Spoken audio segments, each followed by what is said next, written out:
Hello friends, आज के इस वीडियो में हम लोग डायपोल मोमेंट से रिलेटेड कुछ प्रॉब्लम्स करेंगे। तो अल्कीन का डायपोल मोमेंट काफ़ी ही इम्पोर्टेंट टॉपिक है। अगर आप किसी भी अल्कीन का डायपोल मोमेंट निकाल सकते हैं तो उसको उसके आप फिजिकल प्रॉपर्टी से रिलेट कर सकते हैं।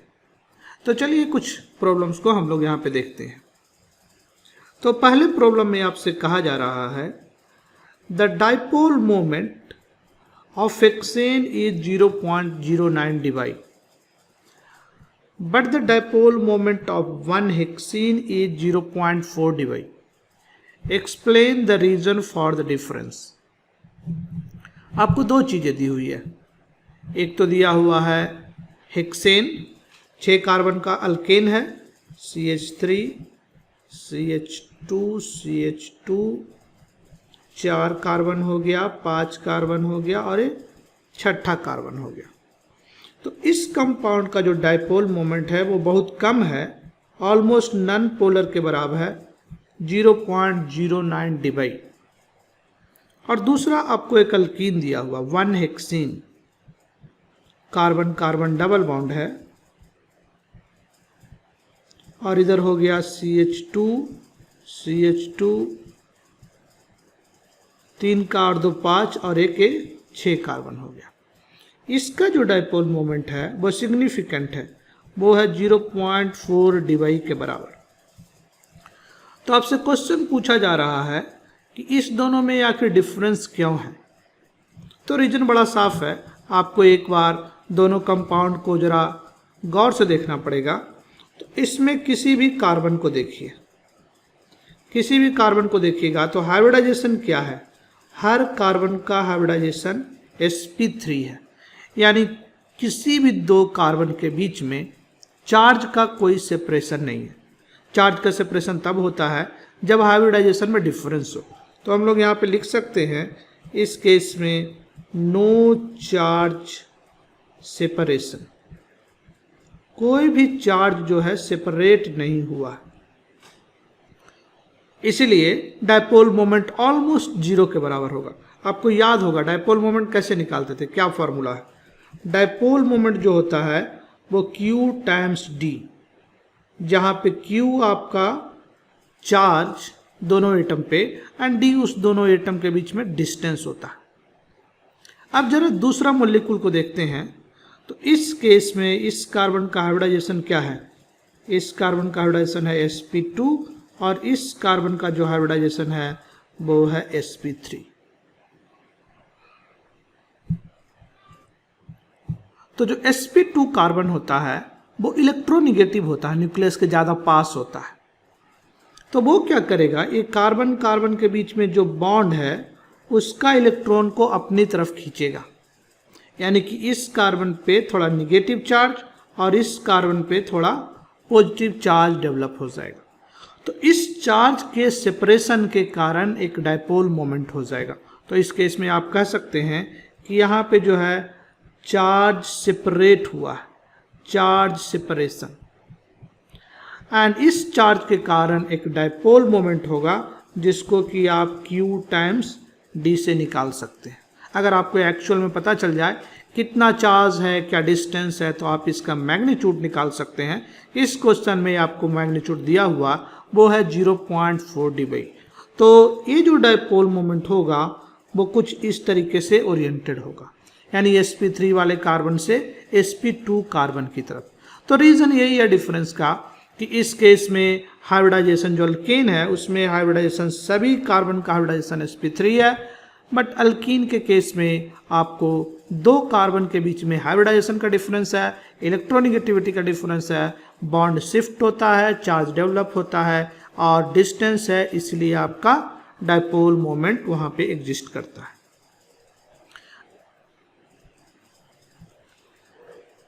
नेक्स्ट प्रॉब्लम में आपसे कहा जा रहा which isomer of two butene has larger dipole moment. आपको 2-ब्यूटीन दिया हुआ है, 2-ब्यूटीन का दो आइसोमर होगा, एक सिस वाला होगा और एक दूसरा ट्रांस वाला होगा। जैसे मान लीजिए यहाँ पे हम 2-ब्यूटीन बनाते हैं, यहाँ पे देखिए आप ए उसका सिस आइसोमर है। मान लीजिए यहाँ पे हम सिस आइसोमर का बना दिया, तो इस सिस फॉर्म है 2 ब्यूटीन का। आप देखिए 2 ब्यूटीन है, 1 2 3 4, दूसरे पोजीशन पे डबल बॉन्ड है, यानी ये 2 ब्यूटीन है। अब इसका ट्रांसफॉर्म भी इधर बना लीजिए, तो कार्बन कार्बन डबल बॉन्ड है, यहाँ पे हाइड्रोजन है, यहाँ पे आपका हाइड्रोजन है, यहाँ पे CH3 ग्रुप है, और यहाँ पे एक CH3 ग्रुप इधर है। तो आपको बताना है कि कौन आइसोमर होगा जिसमें लार्जर डायपोल मोमेंट होगा। बड़ा ऑब्वियस है। अब देखिए इस केस में फिर से एक बार चार्ज का सेपरेशन होगा, तो डायपोल मोमेंट डेवलप होगा। यहाँ पे निगेटिव चार्ज, यहाँ पे पॉजिटिव चार्ज, तो इस डायरेक्शन में एक डायपोल मोमेंट डेवलप हो जाएगा। उसी तरीके से यहाँ पे निगेटिव चार्ज, यहाँ पे पॉजिटिव चार्ज, तो जो डायपोल मोमेंट होता है वो पॉजिटिव से निगेटिव होता है, इसलिए यहाँ टेल पे एक पॉजिटिव चिन्ह लगा देते हैं। अब देखिए ये दोनों डायपोल मोमेंट एक ही डायरेक्शन में है, यानी कि आप कहें तो डायरेक्शन या एक ही लाइन में है। डायरेक्शन तो बेसिकली अपोजिट है, इसको कुछ ऐसे दिखा सकते हैं, एक ही टाइप का लाइन है, एक डायपोल मोमेंट ऐसे है, दूसरा डायपोल मोमेंट ऐसा है, दोनों का मैग्नीट्यूड सेम ही होगा। मान लीजिए इसका मैग्नीट्यूड है μ1, तो इसका भी मैग्नीट्यूड होगा μ1। तो 2 वेक्टर है, एक μ1 वेक्टर इधर साइड से और एक μ1 वेक्टर इधर साइड से, दोनों का डायरेक्शन अपोजिट है, मैग्नीट्यूड है सेम है, तो जोड़ने से क्या हो जाएगा, क्योंकि ये वेक्टर है तो आपको जब रिजल्टेंट डायपोल मोमेंट निकालना पड़ेगा तो वेक्टर की तरह ऐड करना पड़ेगा। तो इस केस में दोनों कैंसिल आउट हो जाएंगे एंड टोटल डायपोल मोमेंट इस केस में जो होगा वो 0 हो जाएगा, यानी ये मॉलिक्यूल नॉन पोलर हो जाएगा। So this molecule is basically non polar. ये जो मॉलिक्यूल है वो नॉन पोलर है। मगर सिस के साइड में थोड़ा डिटेल में देखते हैं, यहाँ पे भी इस तरीके से डायपोल मोमेंट डेवलप होगा और एक डायपोल मोमेंट ऐसे डेवलप होगा। मगर इस दोनों डायपोल मोमेंट का एक्स कंपोनेंट होगा, वाई कंपोनेंट होगा, जो कि कुछ कैंसिल करेंगे और कुछ नहीं कैंसिल करेंगे। इसको यहाँ पे दिखाते हैं, इसी चीज़ को हमने यहाँ दिखा दिया। तो इसका 2 कंपोनेंट है, एक कंपोनेंट तो वर्टिकल डायरेक्शन में और दूसरा जो है हॉरिजॉन्टल डायरेक्शन में। बेसिकली आप एंगल भी निकाल सकते हैं, क्योंकि ये एंगल है 120 डिग्री, तो उसके बेसिस पे आप निकाल सकते हैं कि ये एंगल कितना होगा। मगर अभी हम उस बात पे नहीं जा रहे हैं। तो इसका एक कंपोनेंट तो इधर होगा और एक कंपोनेंट इधर होगा। मान लीजिए इसको हम कहते हैं μ2, तो इधर भी हो जाएगा, चूँकि हमने पहले इसको μ1 कहा था तो μ1 ही कहते हैं यहाँ भी। तो ये हो जाएगा μ1 cos थीटा और ये हो जाएगा μ1 sin थीटा। दूसरे वाले को देखिएगा, दूसरा वाला डायपोल मोमेंट ऐसे है, फिर से उसका 2 कंपोनेंट होगा, एक वर्टिकल डायरेक्शन में और एक कंपोनेंट हॉरिजॉन्टल डायरेक्शन में। तो हॉरिजॉन्टल डायरेक्शन में कितना जो है ए एंगल थीटा, ए μ1, तो इधर हो गया μ1 cos थीटा और वर्टिकल डायरेक्शन में हो गया μ1 sin थीटा। तो अगर इस मॉलिक्यूल का टोटल डायपोल मोमेंट निकालिएगा तो हॉरिजॉन्टल डायरेक्शन वाला क्या हो जाएगा, ए वाला एक दूसरे से कैंसिल आउट हो जाएंगे, मगर वर्टिकल डायरेक्शन वाला जुड़ जाएगा, तो हो जाएगा 2 μ1 sin थीटा। यानी जो टोटल म्यू है इस मॉलिक्यूल का वो हो जाएगा 2 μ1 sin थीटा। कहने का मतलब ये हुआ कि जो सिस मॉलिक्यूल है उसमें एक ओवरऑल डायपोल मोमेंट होगा इस डायरेक्शन में, मगर ट्रांस मॉलिक्यूल में 0 डायपोल मोमेंट होगा। यानी सिस मॉलिक्यूल जो है आपका पोलर है, उसमें डायपोल मोमेंट ज़्यादा है। इस क्वेश्चन में आपसे यही पूछा जा रहा था।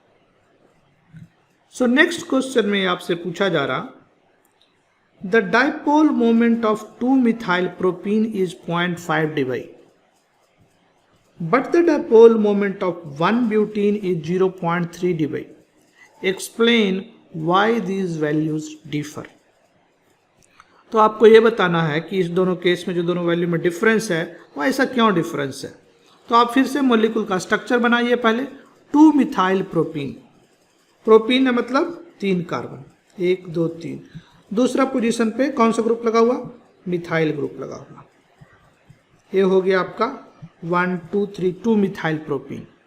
इसका डायपोल मोमेंट आपको दिया हुआ है 0.5 dy, और दूसरा कंपाउंड जो है वो है 1 ब्यूटीन, 1 2 3 4, यहाँ पे डबल बॉन्ड है, और इसका डायपोल मोमेंट आपको दिया हुआ है कितना है 0.3 dy, यानी दूसरे वाले का डायपोल मोमेंट जो है कम है, पहले वाले का डायपोल मोमेंट ज़्यादा है। इसको मान लीजिए पहला कह देते हैं, इसको दूसरा कह देते हैं। तो इसको कैसे एक्सप्लेन करिएगा? पहला मॉलिक्यूल को थोड़ा हम एक्सपैंड करके स्ट्रक्चर को क्लियरली शो करते हैं। CH3 डबल बॉन्ड, यहाँ पे इस कार्बन को हमने पहले लिख दिया। आप चाहें तो कन्फ्यूज़न अगर हो रहा तो हाइड्रोजन हाइड्रोजन से शुरू कर सकते हैं। यहाँ पे हाइड्रोजन है, यहाँ पे हाइड्रोजन है, तो यहाँ हाइड्रोजन लगा दीजिए, यहाँ हाइड्रोजन लगा दीजिए, दोनों कार्बन लगा दीजिए, इधर CH3 लगा दीजिए, और फिर एक CH3 इधर लगा दीजिए। दूसरा वाला जो मॉलिक्यूल है, हाइड्रोजन हाइड्रोजन इधर लगा दीजिए, डबल बॉन्ड, और इधर हाइड्रोजन, और इधर साइड में इथाइल ग्रुप लगा हुआ CH2 CH3। अब देखिए इस केस में फिर से डायपोल मोमेंट डेवलप होगा, एक डायपोल मोमेंट तो यहाँ डेवलप होगा और एक डायपोल मोमेंट इधर डेवलप होगा। सिमिलरली इस केस में जो है डायपोल मोमेंट इधर डेवलप होगा। जैसा कि पिछले बार हम कंसेप्ट आपको दिए थे कि डायपोल मोमेंट का चूंकि वेक्टर है तो दो कंपोनेंट होगा, एक साइड में कंपोनेंट कैंसिल हो जाता है और एक साइड में कंपोनेंट जुड़ जाता है। जैसे इस मॉलिक्यूल को हम लोग देखते हैं, ऊपर वाला वेक्टर कुछ ऐसा है, इसका एक कंपोनेंट इधर आएगा और एक कंपोनेंट नीचे आएगा। उसी तरीके से नीचे वाले वेक्टर को हम ऐसा बनाते हैं, तो एक कंपोनेंट ऊपर जाएगा और एक कंपोनेंट इस डायरेक्शन में आएगा। हमने क्या किया? हमने कुछ नहीं किया, इस वाले को मान लीजिए μ1 है मैग्नीट्यूड वाइज, तो इसको μ1 कहेंगे, तो ए वाला भी आपका μ1 ही होगा। ए एंगल मान लीजिए थीटा है, आप बेसिकली ये एंगल निकाल सकते हैं और ए एंगल भी थीटा ही होगा। तो क्या हो जाएगा, इस डायरेक्शन में इसका कंपोनेंट आ जाएगा μ1 cos थीटा, और इस डायरेक्शन में इसका कंपोनेंट आ जाएगा μ1 sin थीटा। इस डायरेक्शन में इसका कंपोनेंट आ जाएगा μ1 sin थीटा, और इधर का कंपोनेंट हो जाएगा μ1 cos थीटा। तो आप खुद बताइए टोटल कितना हो गया?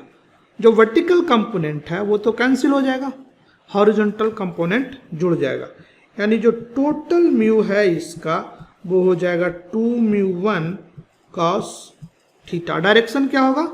हॉरिजॉन्टल डायरेक्शन में। तो हम कह सकते हैं इस मॉलिक्यूल में जो टोटल डायपोल मोमेंट होगा वो कुछ इधर की डायरेक्शन में होगा, और उसका वैल्यू जो होगा वो होगा 2μ1 cos थीटा। अब यहाँ पे μ1 आपको नहीं पता है, cos थीटा तो आप निकाल सकते हैं ज्योमेट्री से, आप प्रूव कर सकते हैं कि ये जो थीटा है वो 60 डिग्री के बराबर होगा। इस केस में देखिए, इस केस में एक इथाइल ग्रुप लगा हुआ है और इसके कारण डायपोल मोमेंट है। तो अब क्या होगा, इस दोनों का सम इसके डायपोल मोमेंट से ज़्यादा है, इसीलिए इधर जो है मैग्नीट्यूड है वो है 0.5 dy और इधर मैग्नीट्यूड है 0.3 dy। तो हम लोग कैसे इसको एक्सप्लेन करें? तो एक्सपेरिमेंटल फैक्ट है, तो इसको हम लोग एक्सप्लेन ऐसे करेंगे कि यहाँ पे कार्बन और CH3 के जो बॉन्ड में चार्ज सेपरेशन हो रहा है उसके कारण जो डायपोल मोमेंट बन रहा, दो के कारण वो एक इथाइल ग्रुप से कम है। या तो ऐसे कहें कि CH3 का मोल के कारण जो डायपोल मोमेंट है वो पूरा कैंसिल नहीं हो रहा है, कुछ पार्ट कैंसिल हो रहा है और कुछ पार्ट जुड़ रहा है, इसीलिए इस मॉलिक्यूल का जो डायपोल मोमेंट है वो ज़्यादा है करस्पॉन्डिंग टू जो दूसरा मॉलिक्यूल है उससे। तो ये दूसरा मॉलिक्यूल है और ये आपका पहला मॉलिक्यूल है। तो समरी में आप इसको ऐसे ही एक्सप्लेन करेंगे कि दो मिथाइल ग्रुप का कंट्रीब्यूशन जो है डायपोल मोमेंट में वो ज़्यादा है एक इथाइल ग्रुप के कंट्रीब्यूशन से। इवन दो कि दो मिथाइल वाले केस में थोड़ा बहुत डायपोल मोमेंट कैंसिल भी हो रहा, बट फिर भी टोटल इफेक्ट जो है जोड़ करके चूंकि वेक्टर है वो एक इथाइल के ग्रुप से ज़्यादा इफेक्ट है। नेक्स्ट प्रॉब्लम में आपसे कहा जा रहा है the dipole moment of chloroethane is 1.4 dB. Predict the dipole moment of cis-1,2 dichloroethane. तो आपको एक मॉलिक्यूल दिया हुआ है क्लोरोइथीन 1 2 और यहाँ पे आपका हाइड्रोजन है, यहाँ पे क्लोरो ग्रुप लगा हुआ, एक क्लोरोइथीन है. Predict the dipole moment of cis-1,2 डाइक्लोरोइथीन. 1,2 dichloro है, पहला पोजीशन पे और दूसरा पोजीशन पे क्लोरो ग्रुप लगा हुआ है, एसिस फॉर्म है. तो आपको पहले वाले मॉलिक्यूल का डाइपोल मोमेंट दिया हुआ है, वो कितना है 1.4 dB, और दूसरे वाले को आपसे निकालने का है कि कितना डाइपोल मोमेंट है. आप एग्जैक्टली अगर नहीं निकाल सकते तो कम से कम अप्रोक्सीमेट बताइए कि ये कितना होगा.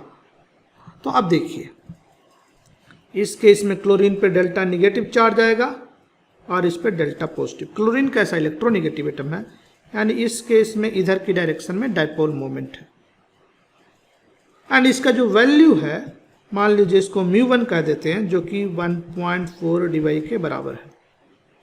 अगर हम एज्यूम करें कि यहाँ भी कार्बन क्लोरीन बॉन्ड है जो सेम टाइप का है, तो यहाँ भी इसका वैल्यू हो जाएगा 1.4 dB और सेम इसका भी वैल्यू हो जाएगा μ1 जो कि 1.4 dB. अगर ये पूरा जुड़ जाता तो इधर होना चाहिए था 2.8 dB. 1.4 दोनों ऐड करिएगा तो 2.8 dB, मगर 2.8 नहीं होगा. क्यों? क्योंकि इस केस में कुछ पार्ट जो है कैंसिल हो जाएगा. कितना कैंसिल होगा आप बेसिकली ज्योमेट्री से प्रूव भी कर सकते हैं इसको. तो आपको मान लीजिए, इसको हम लोग यहाँ बनाते हैं, यहाँ पे कार्बन है, यहाँ पे कार्बन है और यहाँ पे बेसिकली डबल बॉन्ड था और इधर आपका एक दूसरा मॉलिक्यूल है, दूसरा एटम है, इधर दूसरा एटम है, इधर दूसरा एटम है और यहाँ पे डबल बॉन्ड है. थोड़ा एक्सटेंड करके हम बना रहे हैं, इसका रीज़न है यहाँ पे डबल बॉन्ड है. तो आप देखिए, हाइड्रोजन आप चाहे तो दिखा भी दीजिए, क्लोरीन क्लोरीन हाइड्रोजन क्लोरीन. अब यहाँ पे हम लोग कुछ ज्योमेट्री यूज करेंगे. एक टोटल एंगल जो है कितने के बराबर है, क्योंकि sp2 हाइब्रिडाइज्ड कार्बन है तो 120 के बराबर होगा. तो ये एंगल ये जो होगा 60 डिग्री के बराबर होगा. इसको हम लोग देते हैं theta is equals to 60 degree. अगर ये 60 डिग्री है तो ये लाइन एक पैरेलल लाइन खींचा ऊपर वाले के, तो ये एंगल कितना होगा, ये भी थीटा ही होगा, 60 डिग्री होगा. उसी तरीके से आप खुद प्रूव कर सकते हैं कि ये जो एंगल होगा वो भी थीटा ही होगा. अब देखिए, डाइपोल मोमेंट का डायरेक्शन क्या है, यही आपका डाइपोल मोमेंट का डायरेक्शन है और यहाँ पे ए आपका डाइपोल मोमेंट का डायरेक्शन है. तो इस दोनों का दो कंपोनेंट होगा, एक इस डायरेक्शन में होगा, एक दूसरा कंपोनेंट इस डायरेक्शन में होगा.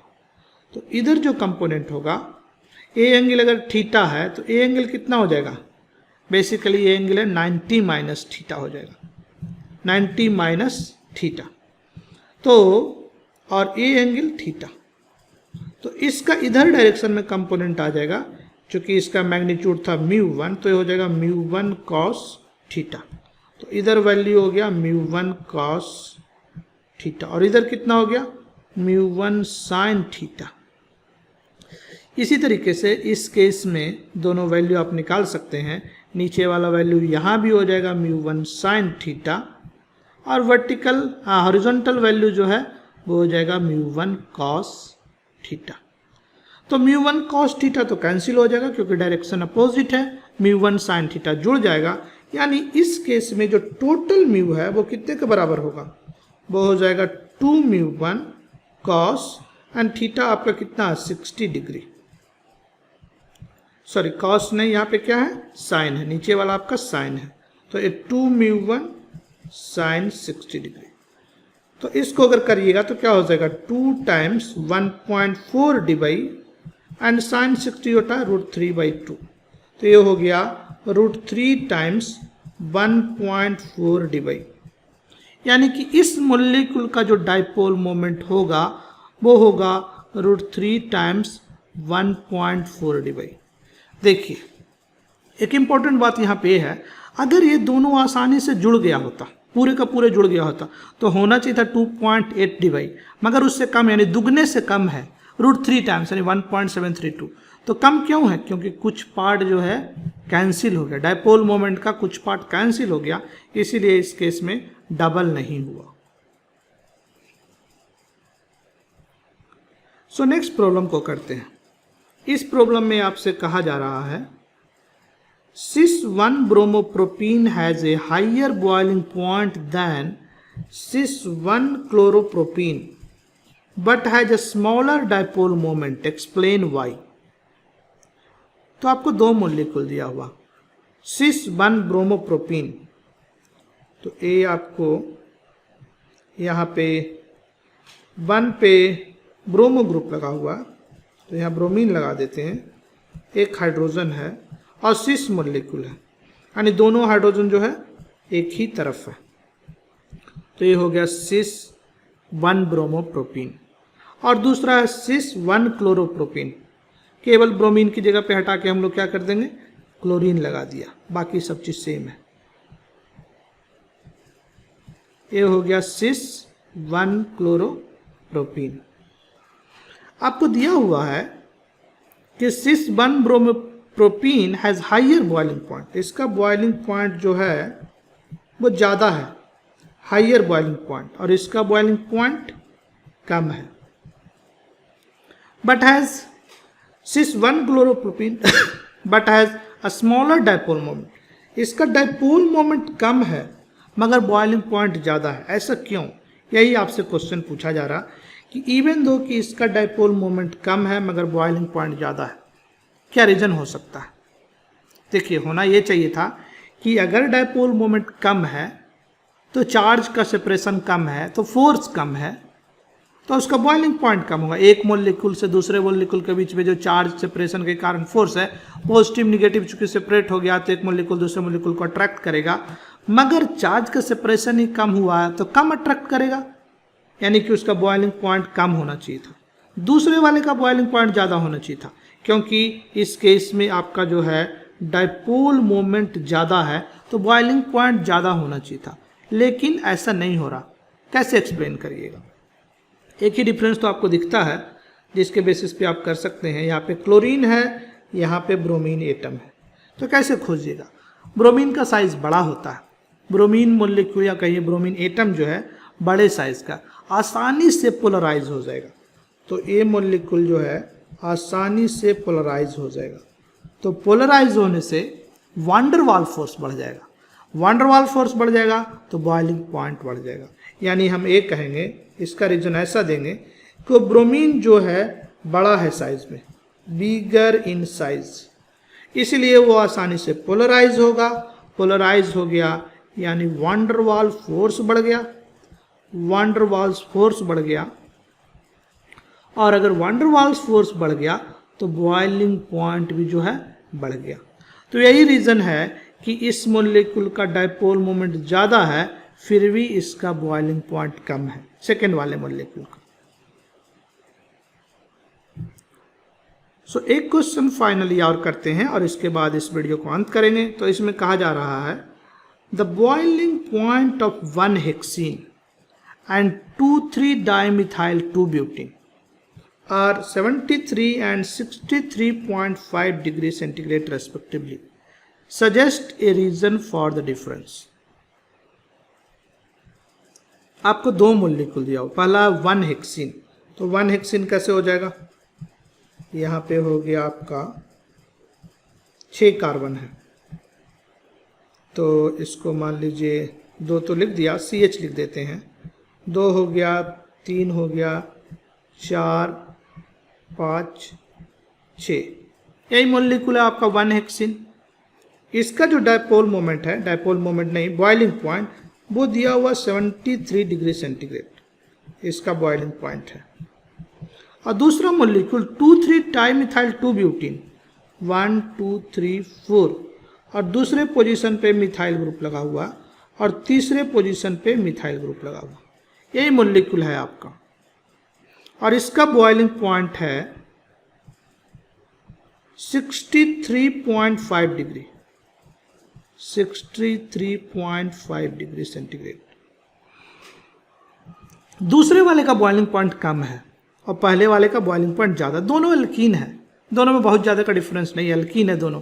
इसमें देखिएगा तो इसमें भी कोई डायपोल मोमेंट नहीं दिखेगा और इस केस में थोड़ा डायपोल मोमेंट जरूर दिखेगा।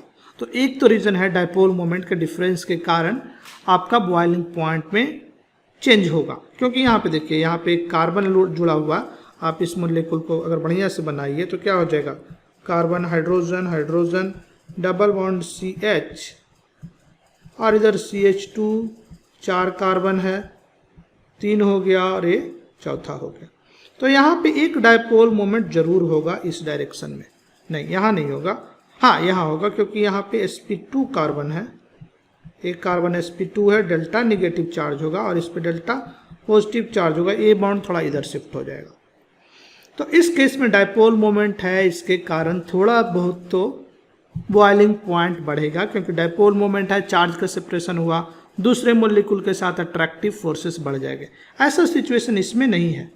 इसमें देखिएगा अगर तो सारा डायपोल मोमेंट कैंसिल आउट हो जाएगा, अगर है भी तो CH3 CH3 यही मोलिक्यूल आपका, तो एक डायपोल मोमेंट इधर की तरफ, दूसरा इधर की तरफ, तीसरा इधर की तरफ, चौथा इधर की तरफ, सब डायपोल मोमेंट कैंसिल आउट हो जाएगा। तो हम कह सकते हैं कि इसमें जो म्यू है ऑलमोस्ट जीरो होगा और इसमें जो म्यू है वो जीरो नहीं होगा। इतना तो हम लोग कह ही सकते हैं कि एक में म्यू जीरो है और एक में म्यू जीरो नहीं है। तो म्यू जीरो नहीं है, इसका मतलब इसमें बॉइलिंग पॉइंट थोड़ा बढ़ जाएगा और इसमें बॉइलिंग पॉइंट थोड़ा घट जाएगा। तो इस केस में बॉइलिंग पॉइंट थोड़ा बढ़ गया, इसमें बॉइलिंग पॉइंट थोड़ा घट गया। तो एक रीज़न तो ये है, बट ये मेन रीज़न नहीं है। मेन रीज़न क्या है कि ये मोलिक्यूल जो है एक काफ़ी ही बड़ा मोलिक्यूल है, चूँकि ये मोलिक्यूल चेन में है तो ये बड़ा मोलिक्यूल है, यानी इसका सरफेस एरिया बढ़ गया। मगर ये मोलिक्यूल को अगर देखिएगा तो ये स्फेरिकल टाइप का मोलिक्यूल हो गया, इसका शेप स्फेयर की तरह चला गया। तो आप देखिए क्या होगा, अगर एक मोलिक्यूल इसका है तो लंबा सा चेन है और उसके नीचे इसका एक दूसरा मोलिक्यूल पड़ा हुआ, एक तीसरा मोलिक्यूल पड़ा हुआ, तो सरफेस के बीच में जो कांटेक्ट है, पॉइंट ऑफ कांटेक्ट काफ़ी बढ़ गया। तो पॉइंट ऑफ कांटेक्ट अगर बढ़ गया, सरफेस एरिया का कांटेक्ट बढ़ गया, तो आपको वान डर वाल्स फोर्स बढ़ गया, इसीलिए इसका बॉइलिंग पॉइंट जो है बढ़ गया। बट इस केस में क्या है, इस केस में आपका जो है एक मोलिक्यूल स्फेरिकल है, दूसरा मोलिक्यूल भी कुछ इसी तरह से स्फेरिकल है, तो पॉइंट ऑफ कांटेक्ट जो है बहुत ही कम है। पॉइंट ऑफ कांटेक्ट जो कम है, सरफेस एरिया कम टच कर रहा, इसलिए वान डर वाल फोर्स कम गया, इसलिए अट्रैक्टिव फोर्सेस कम गया, इसीलिए इसका BP यानी बॉइलिंग पॉइंट जो है कम गया। इस केस में बॉइलिंग पॉइंट जो है लो हो गया। तो मेन रीज़न इस क्वेश्चन के लिए बॉइलिंग पॉइंट का कम होने का यहाँ पे वान डर वाल फोर्स है। ये अलग बात है कि यहाँ पे डायपोल मोमेंट भी सेम ही चीज़ को सजेस्ट कर रहा है, यानी सेम ही लॉजिक को सजेस्ट कर रहा है। तो हम लोग इस वीडियो में यही रखते हैं। आपने इस वीडियो में देखा कि डायपोल मोमेंट से हम कैसे बॉइलिंग पॉइंट को रिलेट कर सकते हैं, अल्कीन के फिजिकल प्रॉपर्टी को रिलेट कर सकते हैं। अगर ये वीडियो आपको अच्छी लगी तो लाइक कीजिए, शेयर कीजिए और चैनल को सब्सक्राइब करिए। और आपसे हम फिर मिलते हैं एक नए वीडियो में। तब तक के लिए thank you, bye, take care.